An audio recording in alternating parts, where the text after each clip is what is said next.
Good day, Stardust. Thank you so much for clicking on this video. My name is Stephanie and welcome to Snow Owl Crystals. In today's video, I'm going to be doing a video response tag to the amazing tarot tube creator and tarot and oracle card enthusiast, 𝑒𝑙𝑖𝑠. So this is a VR to 𝑒𝑙𝑖𝑠. Her tag is entitled End of Year Tarot Tag, a look back at a year of tarot, oracle, decks, and practice. So there are 12 prompts for the end of the year tag for 2025, and it's my absolute pleasure to be sharing with you the tarot and oracle card decks that have meant so much to me in my own personal practice for 2025. So without further ado, let's get into it.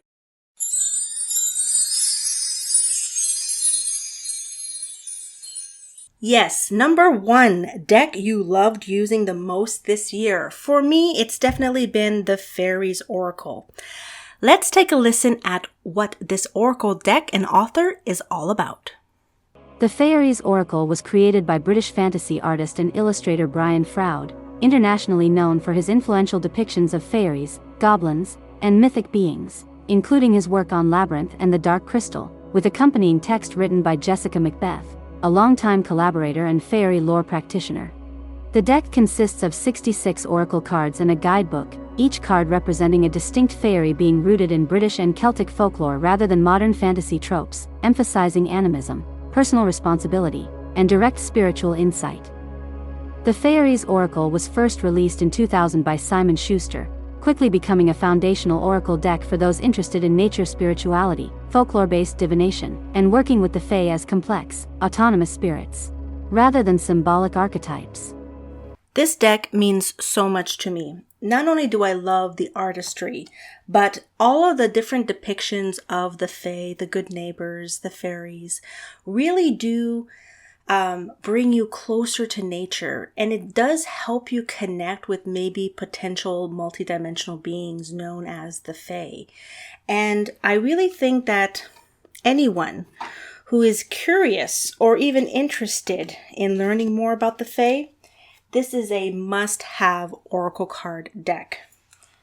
It's going to connect you to all of the different types of beings, whether that be in the trees, in the air, in the water, or in the fire.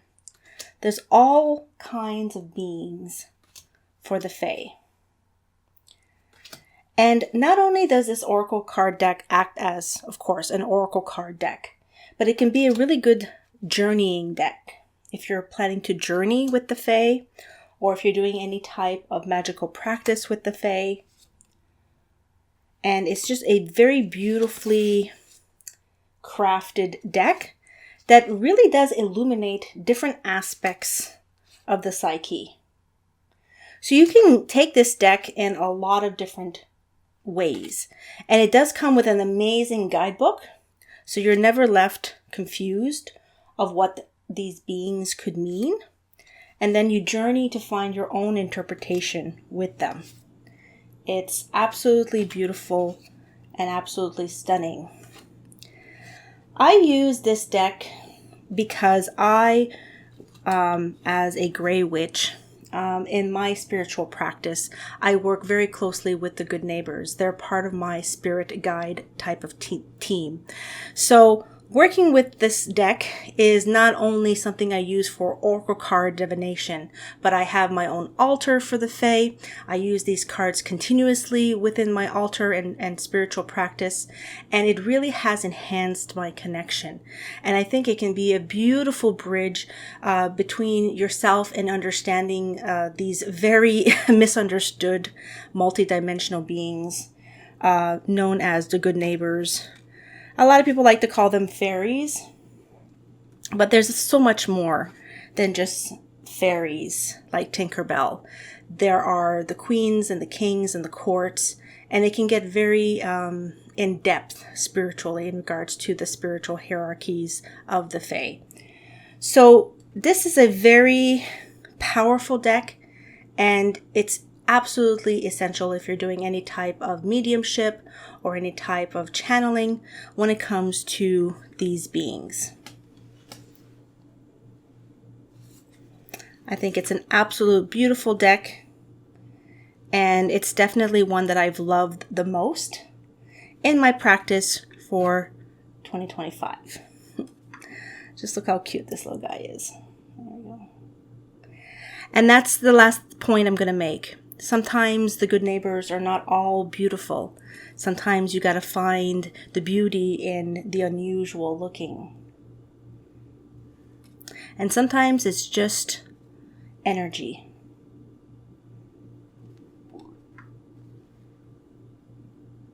So yes, this deck is absolutely my all-time favorite for 2025. I'm so grateful to have found a copy and that it's in my spiritual and tarot and oracle card practice.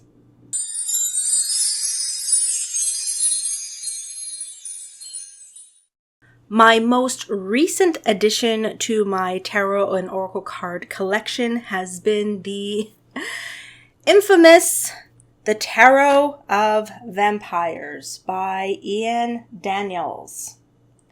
Now, I had to get this beauty from eBay because it is out of print.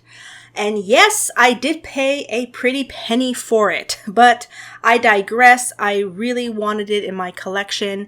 It is the most expensive tarot deck that I've ever purchased, but for myself in my own collection and my own spiritual practice, I do think it is worth it.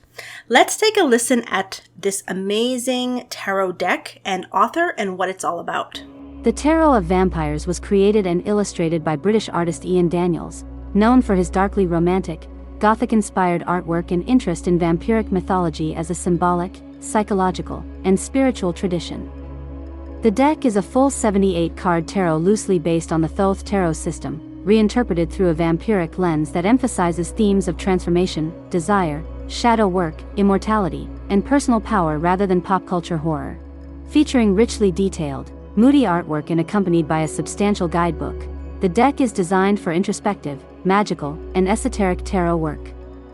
The Tarot of Vampires was first released in 2010 by Llewellyn Publications and has since become a staple deck for readers drawn to Gothic aesthetics and shadow-oriented spiritual exploration. And yes, it does come with the amazing guidebook of Phantasmagoria, which is hard to pronounce, but I've already started reading it, and it is amazing in its information. Ian Daniels did a really great job. It is too bad that this is out of print. Sometimes you can purchase just the book separately, but I was very fortunate to find this copy in mint condition. It was all new when I purchased it. It was still in its original packaging. I had recently opened it. And this is the Tarot of Vampires. This is its back cover. And as you can see here, we have all of the beautiful artistry. So when it comes to Tarot of Vampires, I have not used it in depth yet, but I do plan to use this deck more on a spiritual basis. Look how beautiful.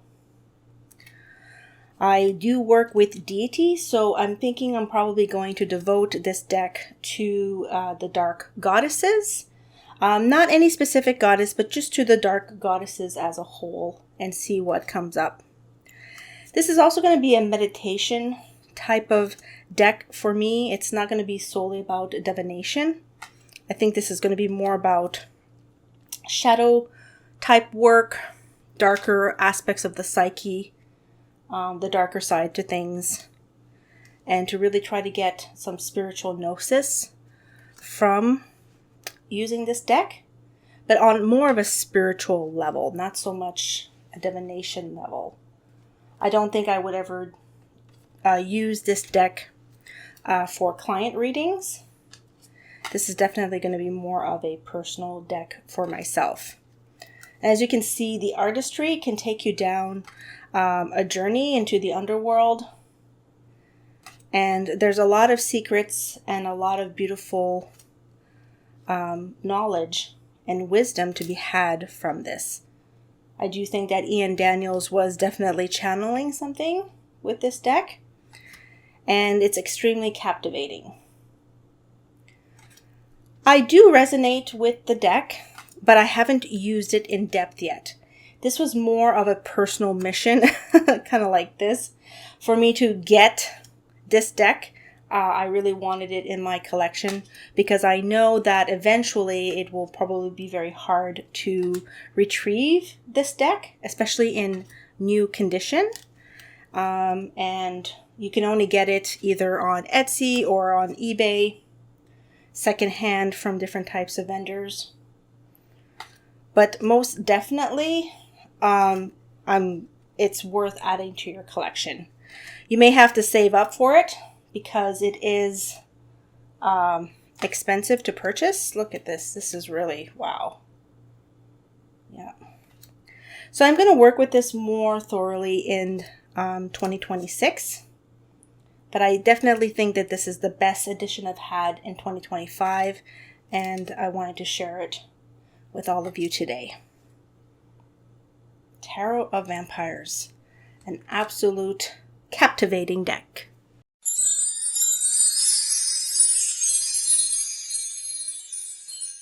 So for number 3, a deck that isn't your usual style, but you've been vibing with it.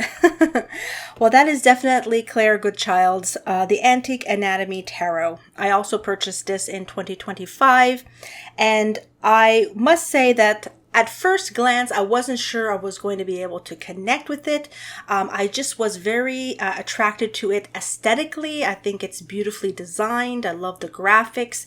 However, it is a difficult tarot deck to get used to because it's not in its traditional form. It's a little bit more abstract. You have to just kind of remember the major and minor arcana meanings. But it is an absolutely brilliant idea to incorporate not only botanicals, but anatomy of the bones, and some medical things into this deck. So let's take a listen at the Antique Anatomy Tarot, who the author is and what this deck is all about. The Antique Anatomy Tarot was created by British illustrator and designer Claire Goodchild, known for her vintage-inspired collage style that blends botanical art, anatomical illustrations, and apothecary imagery. The deck is a 78-card tarot based on the Rider-Waite-Smith system, reimagined through themes of human anatomy, herbalism, early medical symbolism, and emotional psychology, with each suit and archetype linked to bodily systems and states of being. Accompanied by a comprehensive guidebook, the deck is designed to be accessible for modern readers while offering depth for intuitive and reflective work. The Antique Anatomy Tarot was first released in 2017, quickly gaining popularity for its unique fusion of tarot, science, and antique aesthetics. So as you can see, the cover art is very beautiful, and we have this. So if you're a new enthusiast to tarot, this is probably not the best deck to start learning from. However, this would be more for intermediate to advanced users. But as you can see, she writes the Hierophant, there's a figure 5. This is her interpretation of what that is. And in the amazing guidebook, it is all color coordinated, and you can see everything in great detail. So she does not leave you hanging in regards to understanding her version of this deck. It just takes a little bit of time to get used to how things are presented in regards to the major arcana and the minor arcana, the way that she interprets the swords and the wands, as well as the cups and the pentacles. So let's take a little peek. There you go. So as you can see, these are the swords, which for her are blades. They're called blades. And then if we go more over here, so this is the Devil card. This is a Temperance card, as you can see, quite different than the traditional Rider-Waite-Smith deck. But nonetheless, very interesting. It can bring you into a different type of vibe. I think that's the thing. This gives off a different type of vibration. And as I can see here, so these are the elixirs, which would be the cups. And then the rods are the wands. So this is the Judgment card. Again, another elixir. And here are the coins. So as you can see, when you have these out, at first glance, it may not really resonate with you. It's like, well, how do I interpret this? So this is where was a pleasant surprise for me. Kind of like going beyond my imagination, the symbolism and the conscious and subconscious mind, going more on instinct and feeling than traditional meaning. So this really pushed me outside of my comfort zone in regards to my psychic abilities, my divination practice. And it really just brings you down a new type of road where there's more possibilities for interpretation. And although it may look abstract, when you do have them laid out, it starts to tell a beautiful story. And then, of course, you do use your reservoir of knowledge in regards to the traditional meanings of the tarot. But it really helps you to just kind of like see beyond it as well. It forces you, in a way, to stretch your intuition, which I really liked. And for me, I vibe well with it because I appreciate the graphic design that was put into this, as well as the color schemes, the palette of colors with the anatomy of the bones and the skull. It really makes this very raw, very intimate, very primal in some way. And it really brings you to other directions. So this is a very powerful deck that has surprised me this year. And I didn't think I would resonate with it as much as I have. I thought it would be just great to have in my collection. But I draw from this deck almost every day. And it has been an invaluable source of inspiration in my spiritual and tarot practice. So I know not everybody may like it. They might find it interesting and kind of like eerie looking. But it can really cut deep. Really drawing down to the bare bones of what certain questions might be when you're using divination. I'm actually very pleased that I purchased this, and I am now a Claire Goodchild fan. I am in the midst of trying to get her other tarot and oracle card decks because I really do resonate with her artistry.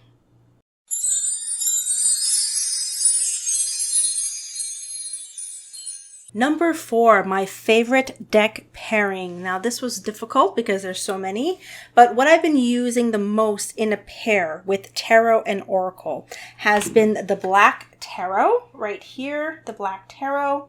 And I've been pairing this beautifully with the Bloodlands Oracle. So if you're not familiar with these two decks, take a listen and learn a little bit about the artist and what these decks are all about. The Black Tarot was created by independent artist and designer Victoria 𝙂𝙤, known for her stark, symbolic, and psychologically driven approach to tarot imagery.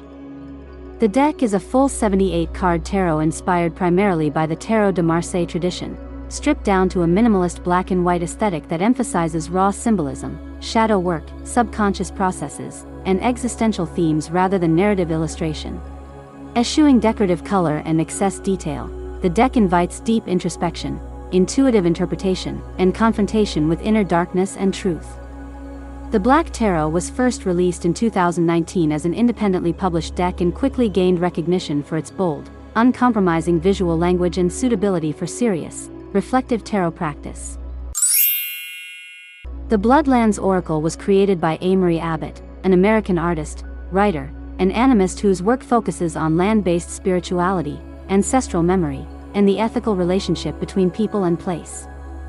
The deck is a 42-card oracle that explores themes of sovereignty, grief, inheritance, responsibility, and the living consciousness of land, encouraging readers to confront uncomfortable truths about history, belonging, and power rather than offering light or predictive messages.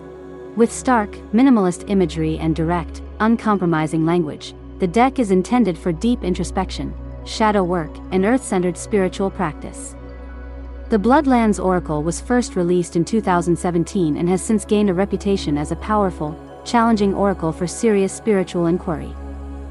The link that these two share is obviously its black and white type of theme. It's a little bit dark, it's a little bit greedy, and I do feel that they complement each other in regards to artistry. So let's take a peek. There we go.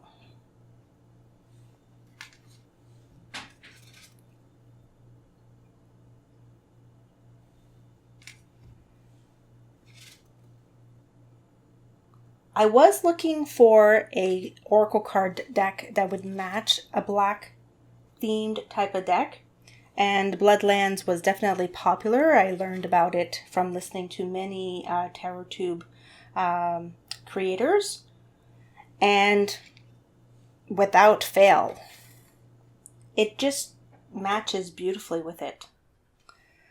It's telling its own story. You can go very, very, very deep in regards to divination, in regards to uncovering things.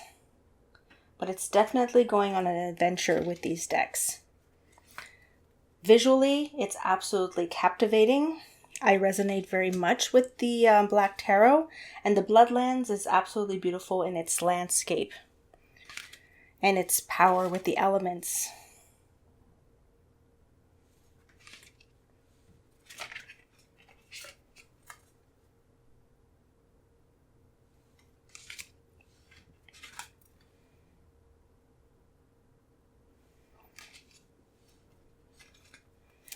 I mostly use this oracle card deck for spiritual reasons. These are not my run-of-the-mill kind of like answer your simple questions. This is if you want to go very, very deep within yourself or very deep in journey with somebody.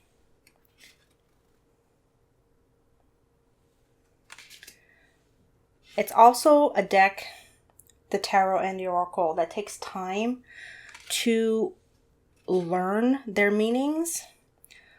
The guidebooks are really good. Of course, with the traditional tarot, you can always remember the traditional meanings. But with the Black Tarot, the artist really does bring you to other types of places. So getting familiar with its symbols and it's kind of like stretching your vault of knowledge is absolutely right up my alley. I absolutely adore this pairing.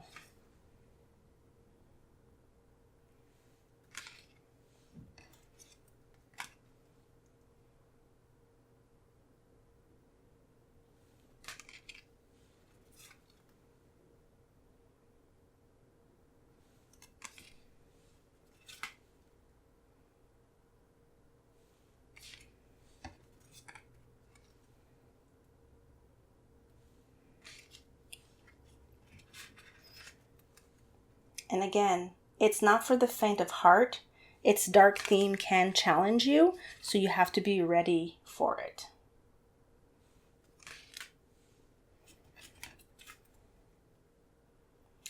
Yep, these two have definitely been the best pairing that I've coupled in my practice thus far in 2025.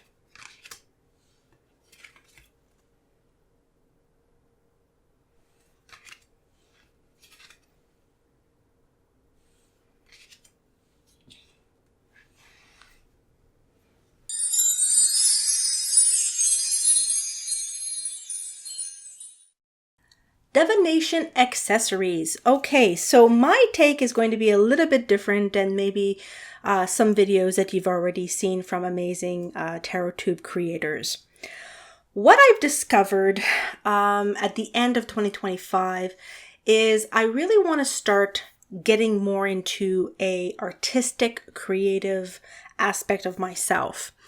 And I was trying to figure out how to do this. I am doing the infamous book, The Artist Way, and I'm working through those prompts. And that actually ignited a little bit of a creative inspiration to maybe pair something with oracle cards or tarot that I haven't thought of before. I'm really starting to get into, getting back into coloring and artistic and craft endeavors. And what I've realized is that there are these amazing adult coloring books out there. And some of them are actually made by, quote unquote, the authors of oracle card decks, such as this one. So this is the Green Witch's coloring book paired with the Green Witch's oracle card deck. And it's made by the same author. Let's take a listen at this author and what these are all about. The Green Witch's Oracle deck was created by Aaron Murphy Hiskek, a prominent author and practitioner of modern, nature-based witchcraft best known for The Green Witch, with lush botanical illustrations by Sarah Richard, whose art blends folklore, plants, fungi, and natural magic. The deck is a 50-card oracle focused on herbs, animals, natural cycles, elements, and everyday earth wisdom, designed to support intuitive readings, seasonal reflection, and gentle spiritual guidance rooted in green witchcraft and animism rather than predictive divination. Accompanied by a guidebook, the deck emphasizes mindfulness, personal growth, and connection to the natural world.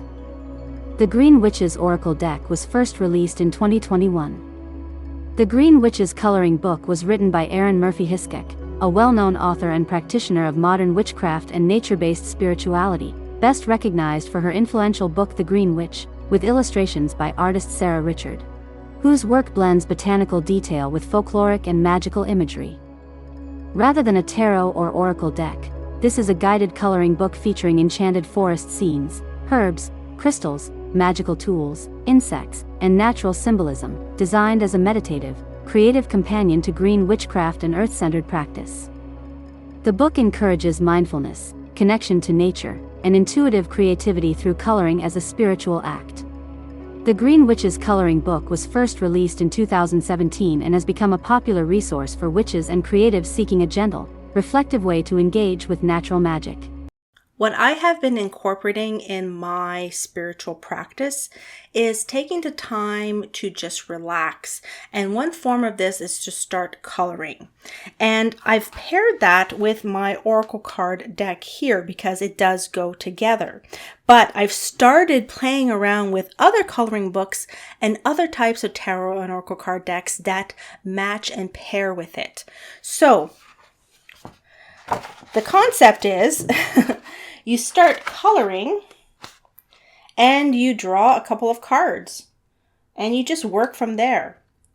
Whether that be inspiration just to color, or it could be inspiring me to maybe write some poetry or write in my journal. I really don't know what it's going to take me. I haven't really done it yet, but it's something that I plan to do in my to-do list for my New Year's resolution for 2026, is to take the time to appreciate just relaxing, a different type of form of relaxation. And I really do feel coloring is going to help me because I do love color. So what better way than to pair my love for tarot and oracle cards with coloring books? So I was pleasantly surprised when the Green Witch's coloring book is actually available, and it goes beautiful with her oracle card deck right here. So not only will I start to color, but I'll pick a couple of cards and we'll see what the messages have to come through. And it's just going to be a very light and playful type of interaction. This is to help me connect more with my inner child, to take time to pause, listen to some music, maybe color and pull some cards on a rainy day, and maybe just, spend some time doing simple things to ground myself, to, just to connect in a different type of way with my soul, with my spirit. And I think it's going to be really great to look at what each card is about in this deck, and then look at the images that she provides in the coloring book and just kind of like match it, or see which card I pull up in contrast to what it is that I'm coloring, and to see what type of thoughts that provokes. At least that's the concept. So for me, the accessory for my tarot and oracle card deck that I've started with the idea, it's like a seed of an idea in 2025, is I did purchase a couple of coloring books, and some of them, I actually found are related to some of the oracle card decks that I already have, or they're in the same type of theme. So I'm very excited to be starting this process. It's going to be all part of my creative outlet for 2026, continuing the book, The Artist's Way, journaling, coloring, just hanging out with my tarot and oracle cards and working on my divination skills. And I'm just kind of trying to get the creative juices kind of like blossom. And I thought that maybe introducing adult coloring books might help to enhance that. So whether you may not be aware of it or not, she does have a coloring book, and I do think it's pretty fair. It doesn't have anything on that side, so you don't have to worry about ruining the picture on the other side, and it can really help you just to relax and to unwind. So that is my tarot and oracle card accessory kind of thing that I'm doing. At the end of 2025, I'm going to be showcasing it more on my videos, so you'll get to see the concept of what I'm developing. And I wanted to share that with you today because I thought that was kind of neat. I don't think we've incorporated coloring books or art in general with tarot and oracle cards, which I think there is a beautiful psychic link between them and can really help enhance our spiritual and divination practice.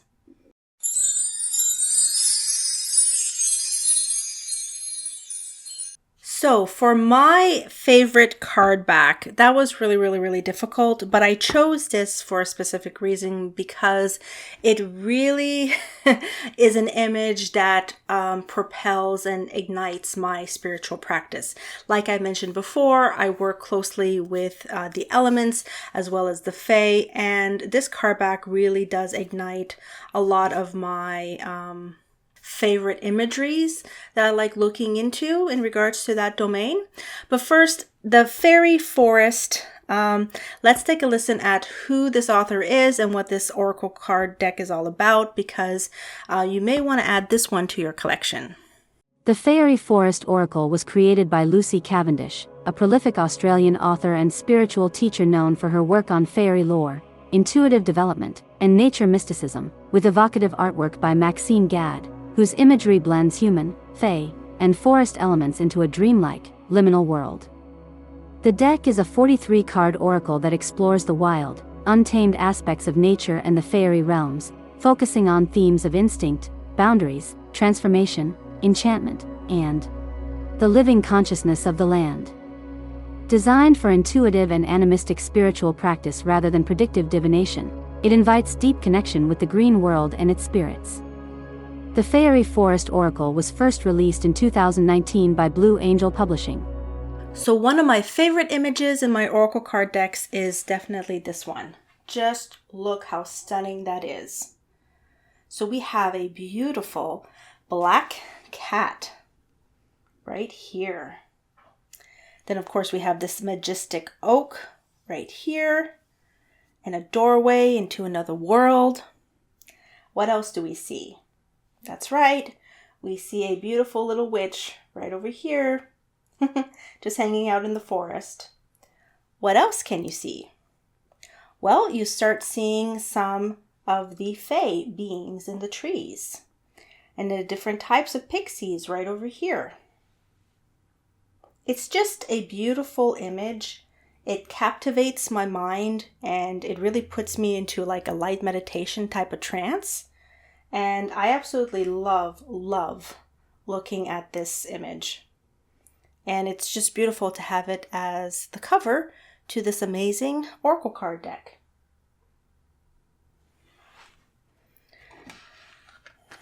So not only is the cover beautiful, but the images are beautiful too. It gives you a different type of vibration than the Fairies Oracle. This is a little bit more modern, a little bit more human in look, but can really help connect you with perhaps the Queen's and the kings and the courts of the fairies. Again, the image are very beautiful. I love the border. I love the cardstock. I just really resonate with this deck. And it's one of my favorite artistic decks.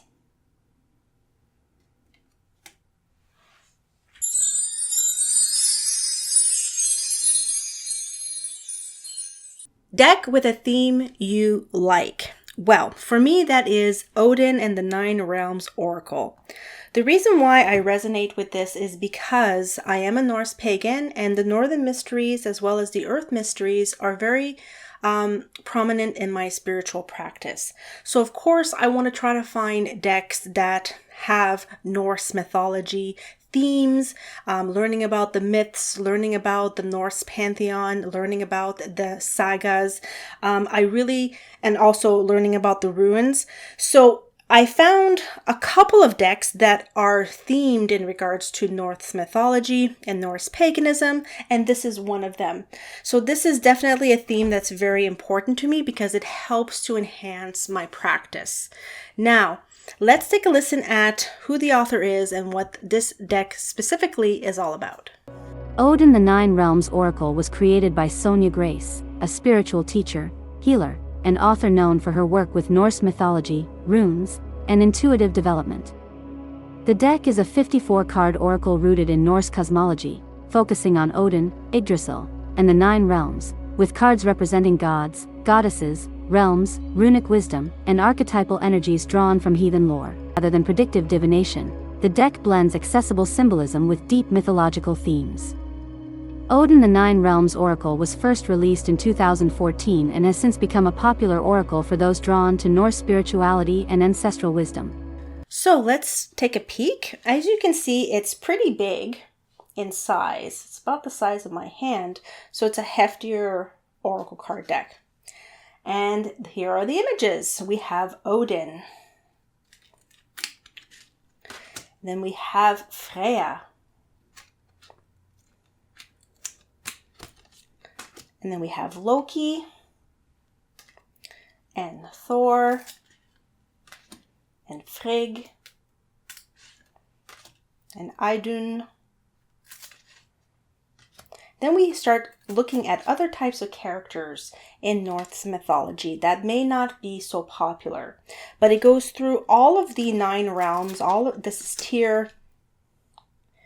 And it goes through all of the different types of characters in the sagas.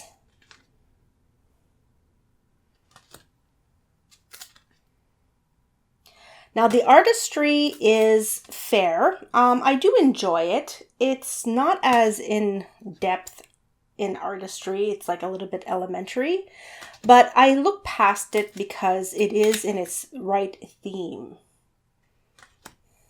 for me.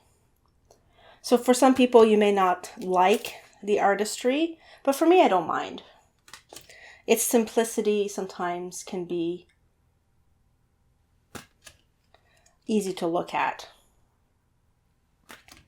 But for me, this does enhance my knowledge and my workings when it comes more into the Norse mysteries and learning more about Norse paganism and the Old Norse religion and tradition of Iceland, Norway, the Scandinavian territories, as well as Sweden. And I may have missed some, but these are the ruins. So for me, this is more something that I use when I'm working within my Norse paganism practice, and I do pull from these just to kind of get more of a connection with the Norse pantheon. And there's not a lot of Norse mythology themed decks. I have yet to see one in tarot. They're mostly in oracle card form, which is fine. But for me, it's important to me. Like for someone who's not really into Norse mythology, you might not like the way the cards are. They are shiny and glossy. But for me, it works for me. So this may work for you as well if you're interested in these types of themes. It can really help connect you with the ruins. Even if you don't have ruins, you can start pulling and learning about them and using it in your magical practice as well as your spiritual practice, or if you're just curious about it. So there we go. And that is why this is my preferred theme deck.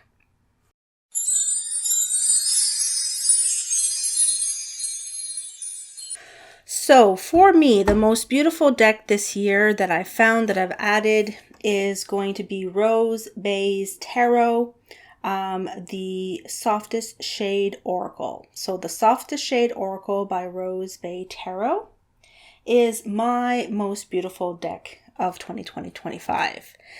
And let's take a look at who this independent creator and author and illustrator is. I think she is a wonderful creator of oracle and tarot decks, and let's take a listen. The Softest Shade Oracle was created by 𝑜𝓈𝓉𝓇𝒶, known as @𝑜𝓈𝓉𝓇𝒶, an independent artist and oracle creator whose work focuses on emotional honesty, gentle shadow work, and healing through softness rather than force. The deck is an intimate, modern oracle designed to explore vulnerability, self-compassion, inner child healing, boundaries, love, and the quieter aspects of shadow work, using dreamy collage-style imagery that blends classical sculpture, cosmic symbolism, and tender emotional motifs. Created as a reflective and affirming tool rather than a predictive system, the deck encourages readers to meet difficult feelings with kindness and curiosity. The Softest Shade Oracle was independently released in 2023, gaining popularity through online spiritual and tarot communities for its soothing yet emotionally deep approach. So the reason why I find this deck particularly beautiful is its collage type of nature. I really discovered that my eye seems to be more attracted to cards that do hold this type of theme of like collage, color coordination, or soft pastel colors, or bringing in vintage things from the past and kind of like doing an artistic collage of it. That I really find interesting, and I really appreciate the artistry. So let's take a peek at this beautiful deck. I mean, the cover art is stunning onto itself, but this for me is one of the most beautiful decks that I have. So it's a collage of different types of imageries from different pantheons, and she has a beautiful quote that's associated with it. Sometimes a planetary element to it. But most of my favorite art pieces of all time are in this deck. And for those of us that are kind of witchy in nature, we can resonate with this because she does take from famous artists. Like this is Lilith, and this is from the painter that did the Lilith painting of the snake. So she has a really interesting rendition, but yet then she collages them in a very unique way. This oracle card deck is something that I use every day. It's part of my altar decks, and it just really resonates with me. It resonates with the deities that I work with. It resonates with my psyche. It always provides inspiration, clarity, and sometimes, straight to the point type of answers. But I just think it's the most beautiful deck. I'm absolutely in love with it.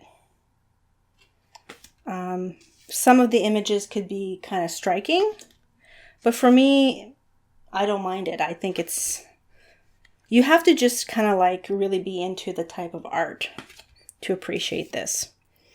I appreciate the pink and pastel undertones. I do very much like teal pastel colors. So the fact that it has more of a pinky, purpley kind of tone is really part of my preferred color palette scheme. And it has like a dreamy aspect to it. It really does poke at your subconscious. And the imagery can really just take you to a lot of different places. It's a great companion for any type of tarot cards. You can pick just one card a day. And this one card can leave you with so many different types of riddles and messages for you to uncover. I just really think it's the most beautiful deck that's been created. I mean, there are a lot of tarot and oracle cards that I think have beautiful artistry, but there's just something about this that really speaks to me. So I wanted to share what I find is one of the most beautiful decks that I have in my collection thus far.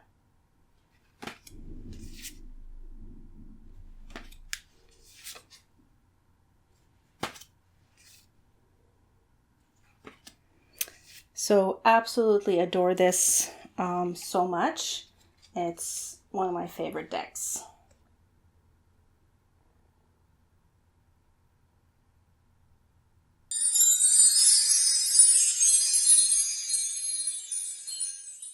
So number 9 was very interesting. A deck that I wish existed, or a type of unicorn deck. Well, I have a deck here to show you that is not specifically exactly a unicorn deck or the deck that I would wish existed, but it came extremely, extremely close.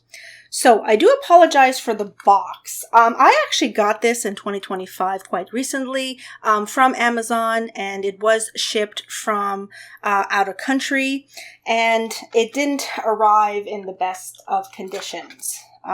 However, the cards are not damaged, so at least there's that.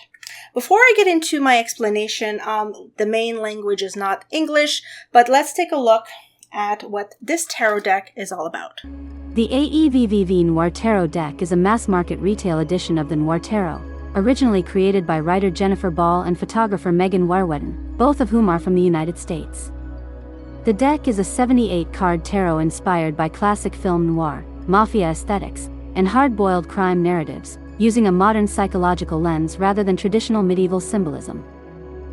Its theme centers on business, power, money flow, ambition, manipulation, ethics, and survival, making it especially suited for readings about career, finances, strategy, and personal agency. Rather than mystical fantasy, the deck frames tarot as a tool for real-world decision-making, shadow psychology, and situational awareness, presenting life as a noir story where choices, motives, and consequences matter. Okay, so the Noir Tarot. This is really interesting because it does feature a traditional tarot deck. So if you look inside, it comes with this, which is kind of interesting, but it is not in English. So, whoop, did I rip it? Oh my goodness. So there we go. But it is based on the traditional tarot with the major and minor arcana. It's just, not in English. It is a 78 card deck. So I'm just going to show you the back and the front. There we go.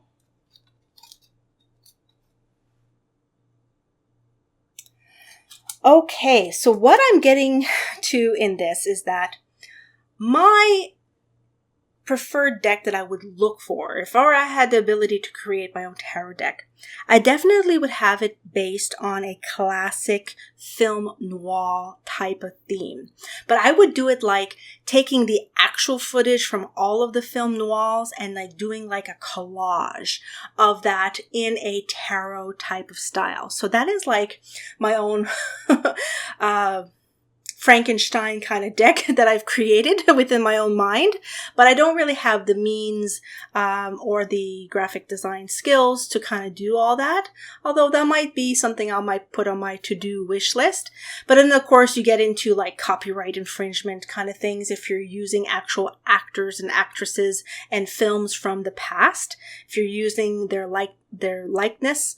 By creating a tarot deck or an oracle card deck, you may not have permission to do so. But I've always loved black and white films, classic films, from silent films all the way up to at least the late 1950s. I absolutely have a soft spot for film noir type of films, and I really love the storytelling. I love the way that men and women dressed in those times, especially in the 1940s and the 1950s. The 40s and the 50s are one of my two favorite eras. Although I love, like the 1920s with the flappers and the speakeasies and all that stuff.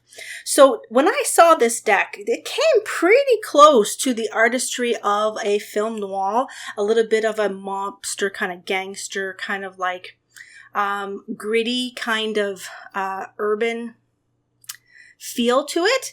And we're going to take a peek now at what it looks like. So as you can see, and then of course the theme is still black, red, and white, which I absolutely love. I love that they just kind of pop the color red a little bit.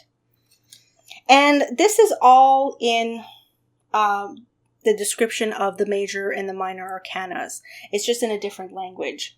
So I haven't used this deck traditionally as a 78 card deck tarot for divination, of course, because I can't really tell from the image if it's like, the Three of Swords or the Three of Cups or the Three of Wands or the Three of Pentacles. I don't really know.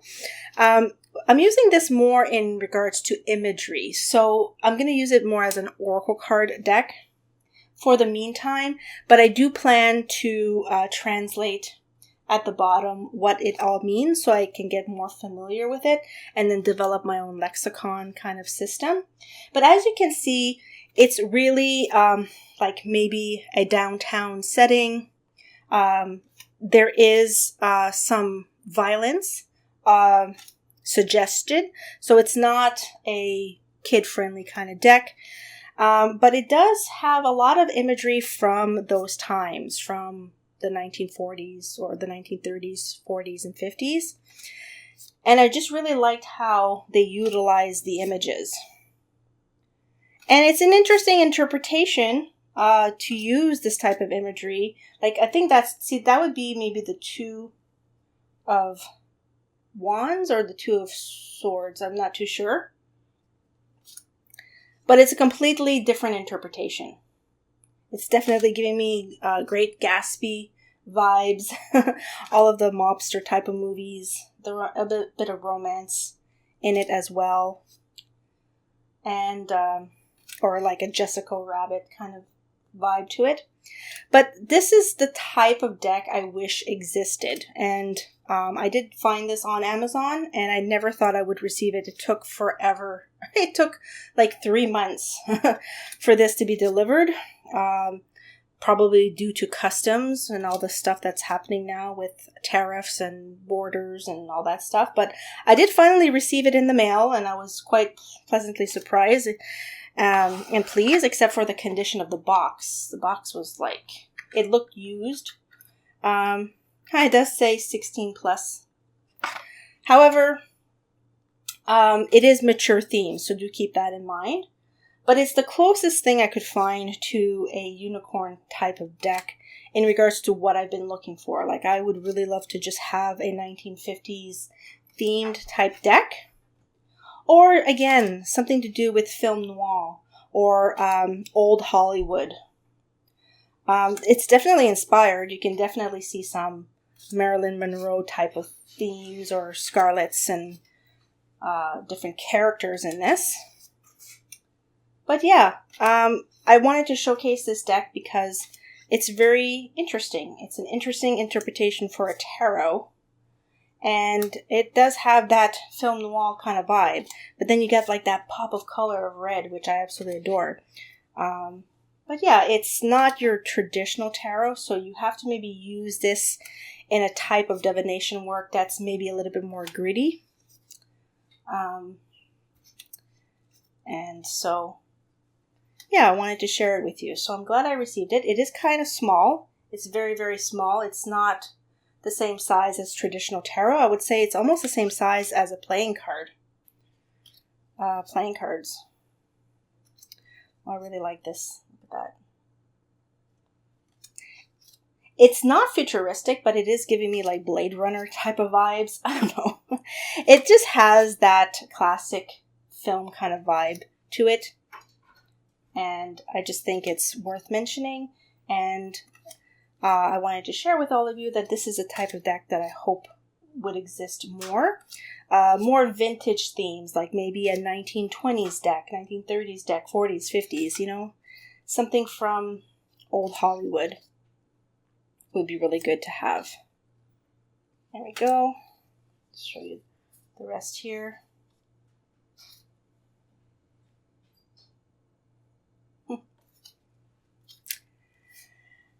And that is my semi-unicorn type of deck.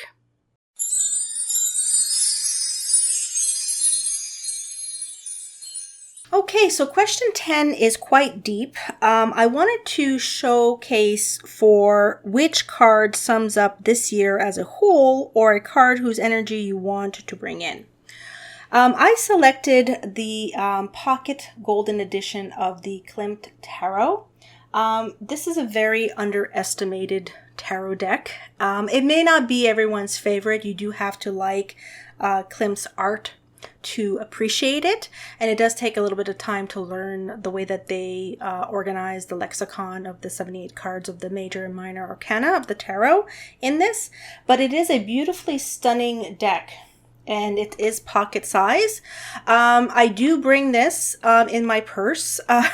This is my travel tarot that I've been working with, and it really helps to stabilize my mood and to kind of like recalibrate my day whenever I feel like pulling a card wherever I may be.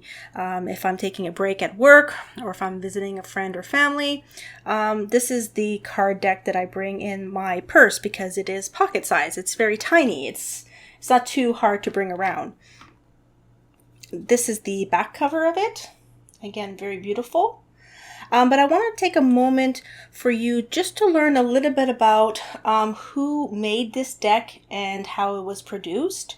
And again, I find this is a very worthwhile investment in your tarot collection if you are collecting tarot, because it's beautifully illustrated, and not only do you have the images of the artist, but you have like the tarot, and it's in mini size, and it's just absolutely stunning. I don't know why more people don't talk about this deck in their videos. But again, it is a acquired type of taste. So let's take a listen to the 𝒂𝓐 Tarot Golden Edition, what it's all about. The Mini Tarot de 𝒂𝓐 Pocket Golden Edition is based on the original Tarot de 𝒂𝓐, created by Bulgarian artist and tarot designer 𝒂𝓐 𝓚, whose work is known for blending classical art history with esoteric symbolism. The deck is a 78-card tarot inspired by the paintings and aesthetic of Gustav Klimt, incorporating his signature gold tones, ornamental patterns, sensual imagery, and themes of love, creativity, fate, and the feminine divine, while following a structure compatible with the Rider-Waite-Smith system. The Pocket Golden Edition is a smaller format version with enhanced gold detailing, designed for portability without sacrificing visual richness. The original Tarot de 𝒂𝓐 was first released in 2003 by 𝒂𝓐, with the mini and golden editions released in subsequent years as collector and travel-friendly variations. So I'm just going to show you a couple of the cards so you can get an idea. There we go.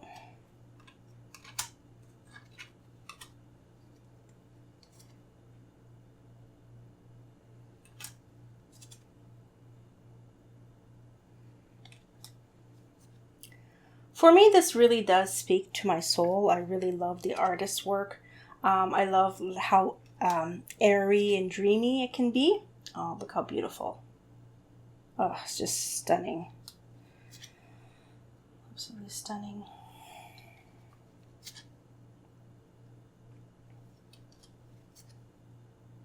And I just love the size of it. Like, it is quite tiny, and it's more in its rectangular shape, like on the long side.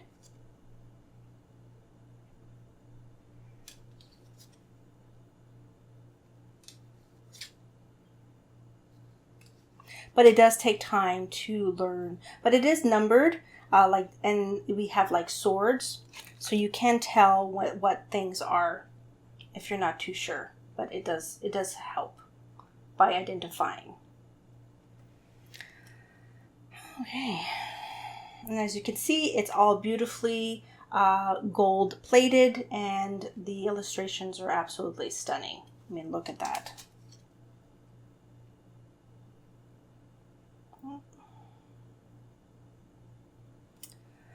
Okay, so this is the death card of the Major Arcana, and this is the card I've chosen to kind of complete my 2025 year. To make a very long story short, like many of you out there, we go through trials and tribulations and transformations. Not only are we ending the year of the snake, which is 2025, which is all about shedding one's skin. The snake, to me, has really kind of like paved the path for 2026, which we're entering the year of the horse, or the fire horse, which is going to propel us forward into our destination. So the death card for me in 2025 is beautifully illustrated here. We have an imagery of like a man and a woman and a family. And you can interpret this image in a lot of different ways. You can think of it literally, non-literally, symbolic. But for myself, it's all about transformation, transmutation, really looking at different aspects of my life, to cut cords, to end ties, to kind of like settle negative feelings that I may have had in regards to family and to friends and to life situations, and to kind of like just let go. Especially at the end of 2025, I've definitely been working a lot more with this type of imagery in different ways. But the death card for me is symbolic of releasing, as well as letting go and letting aspects of the psyche kind of like die, or in order to be reborn again into something new. So of course, like all of us with the new year coming up, we have New Year's Eve resolutions. We all have aspirations, dreams, and hopes. But I had to kind of accept this transformation and different types of deaths, whether that be ego death or little like failures I've had in 2025, and just kind of like accept them. So the death card for me has been something that I've been a little bit more focused on. I've been dreaming a lot about, for some reason, kind of like Grim Reaper type of figures or skeleton type of figures, which is all symbolic, of course. There hasn't been any death in my family or in my company, but there have been a lot of changes, a lot of like personality deaths, or like ending toxic relationships and kind of like moving forward, or looking at aspects within myself and being like, okay, these are the habits that I have to let go, that I have to let die in order to be reborn again. Because for me, the symbol here is what I'm hoping for: more unity, more closeness, more community, more abundance in my life ahead. So in order to do that, you have to kind of like look at what's not working and be able to let that go, to be able to transform and to transmute the different aspects of yourself, so you can alchemize yourself into a better version of yourself, and to maybe attract better opportunities in the future. So that's my little summary for this prompt. And this card has definitely popped up a lot of times lately for me, and I wanted to share that with you for this prompt.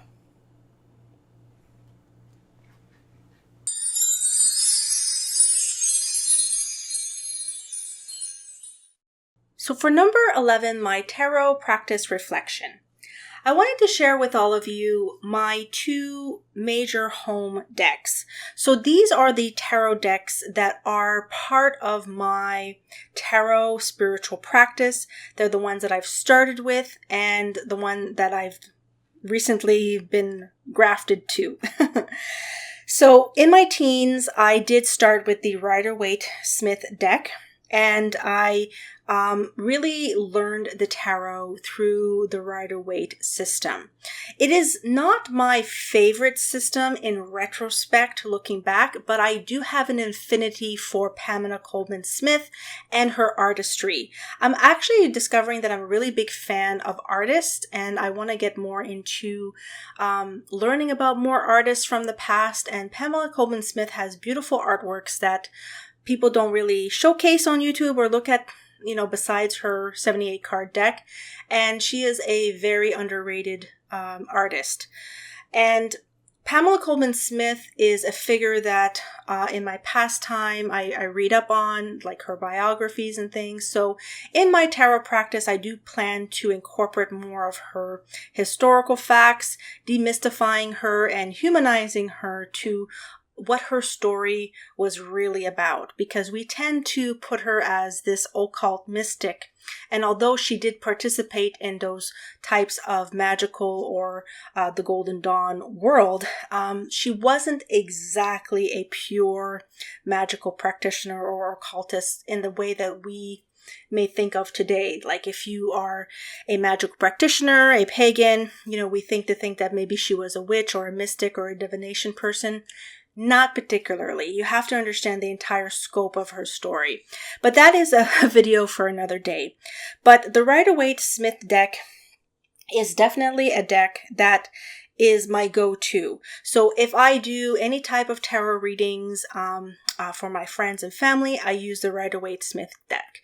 If I have the fortunate privilege to have a couple of online customers, or if I go to a spiritual workshop and do readings there, I always bring my Rider-Waite-Smith deck.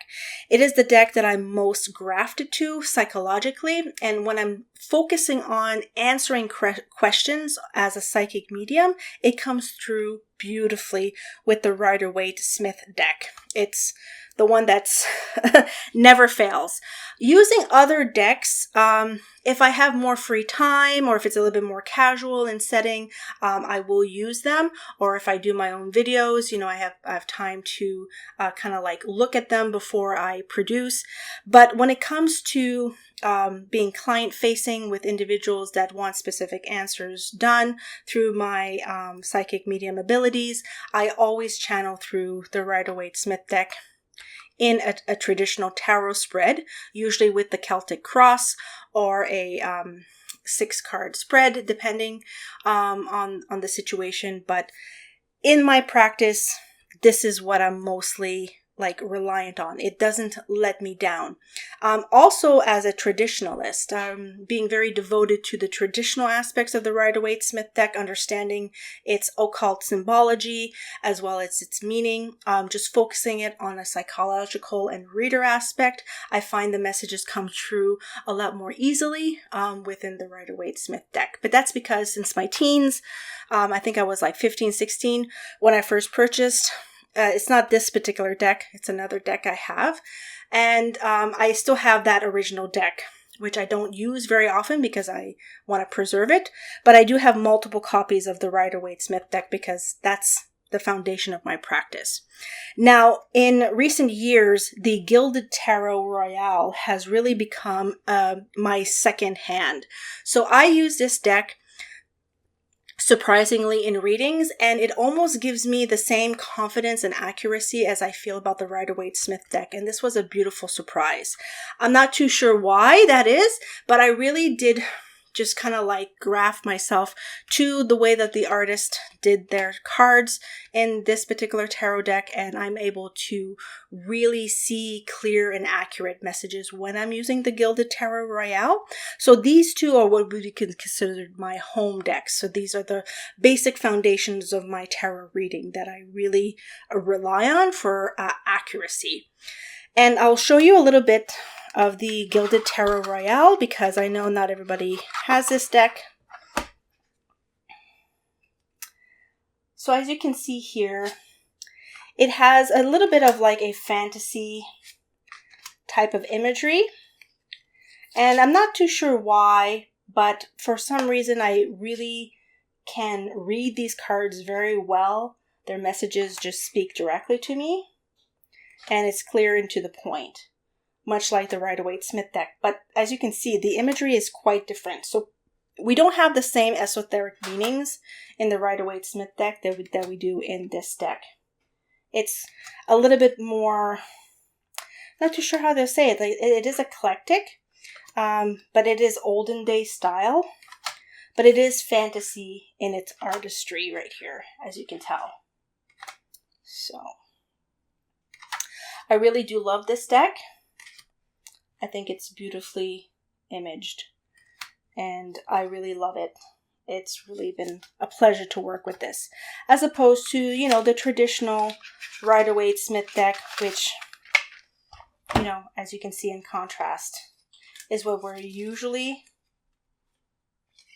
you know, remembering and looking into, but it is quite different in nature. But these two have been complete companions in my tarot practice, and I do plan to go more into depth with them and eventually go more into depth with other types of tarot decks.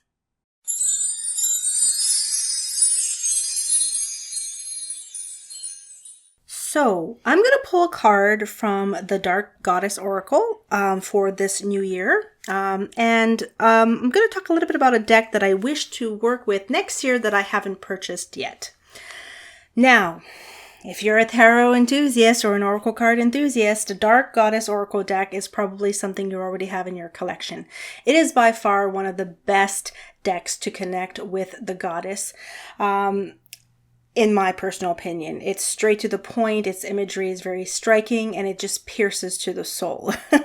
I absolutely adore this oracle card deck. Let's take a look at the author and what this deck is all about. The Dark Goddess Oracle deck was illustrated by Caitlin McCarthy, an American artist known for her expressive, Gothic folk style that centers marginalized, powerful, and shadow-bearing feminine figures, with the accompanying text written by mythologist and author Marla Mervis Hartman. The deck is a 44-card oracle focused on dark goddesses, archetypes, and sacred feminine energies from myth, folklore, and the collective unconscious, exploring themes such as rage, grief, sexuality, death, rebirth, boundaries, and personal sovereignty. Rather than presenting darkness as negative, the deck reframes it as a source of wisdom, healing, and reclamation, making it especially suited for shadow work and deep personal reflection. The Dark Goddess Oracle was first released in 2020 by Rockpool Publishing. Okay, my beautiful viewers, let's pick one card to kind of wrap up 2025, the year of the snake, as we're getting into the year of the horse. Dark Goddesses, what is one message that you have for us, please and thank you? There we go.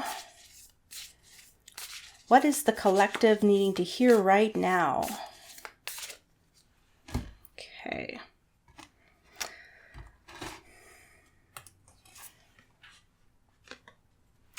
Okay, we have power. 𝑒𝑛𝑛ū𝑡ō𝑝ō. Not too familiar with this goddess, but rest assured, I'm going to let you know the description from the amazing Oracle Card Deck Guidebook. We're going to learn more about this goddess, and we're going to know what this message is all about. Myth, 𝑒𝑛ū𝑡ō𝑝ō is the Maori goddess of night and death. She is known as the Great Woman of the Night and rules over the underworld. She is an ancient goddess from whom all life originates and then returns to in death. She fled to the underworld after discovering that Tain, her husband, was also her father. 𝑒𝑛ū𝑡ō𝑝ō made the decision to remain there and look after the souls of her children for all eternity. Meaning, reclaim your power. If you've been living your life for others, then now is the time to stand up for yourself. Speak truthfully, love fearlessly, and act courageously. 𝑒𝑛ū𝑡ō𝑝ō is calling on you to embrace all parts of yourself fully, including your darkness.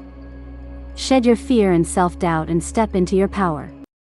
So just to conclude, The power symbol definitely represents understanding the power that you've expressed in 2025 in the year of the snake, because the year of the snake was very powerful. Maybe you've uncovered aspects of yourself that have been really energizing, that have been really kind of like, wow, I can't believe I actually have the ability to do this, or I have that interest to go there, or I'm able to speak up. There's something powerful, or in regards to the context of power, that we all have to kind of like reflect upon. How powerful have you been in 2025? And if you feel like you haven't been powerful, or you have felt helpless, what are aspects within yourself that need to be reignited? Because I assure you, the snake in 2025 wants you to transform, transmute, and to regain your power, as well as the dark goddess here. She wants you to come into your power in 2026 so you can manifest it, so you can move forward, because there's going to be movement for all of us coming up in the year of the horse in 2026.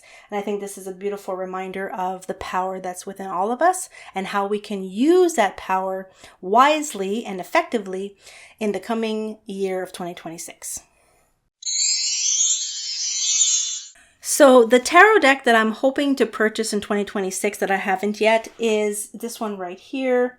And that is the Scorpio Sea Tarot by Maggie Stefanter. I cannot pronounce that, but I have seen this deck in many tarot tube videos, and I really am drawn by the artistry. I think it's a beautiful concept to incorporate horses and maybe nature animals and the way that they're showcasing different individuals. I think it's going to be a very good home-bodied, nature-relating type of deck. And that this is definitely the deck that I want to purchase in 2026 and look more into. It's on my wish list on Amazon. And if you have used this deck, please let me know what you think about it. I think it's not a very popular deck. I think it's a little bit underrated, but I've only uncovered it. I never knew it existed until I was watching videos on YouTube. So the Scorpio Sea Tarot. That is the next deck that I'm hoping to get in 2026. And if you used it, please let me know. I would very much appreciate that.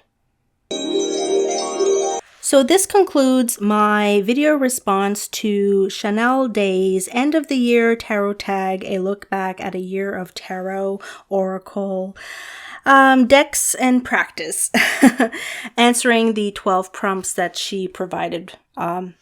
And I really hope you learned about some new decks that interest you from looking at my video. Please leave a comment below and let me know your thoughts. And let me know what tarot and oracle decks you're using, how you felt at the end of your tarot practice for 2025, and then moving forward in 2026. Thank you so much for staying with me thus far.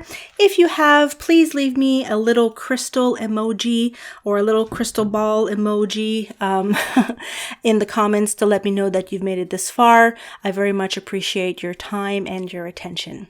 With that said, my dear Stardust, I want to wish you all a most excellent day or night, wherever you may be in this big world. Until next time, planet people,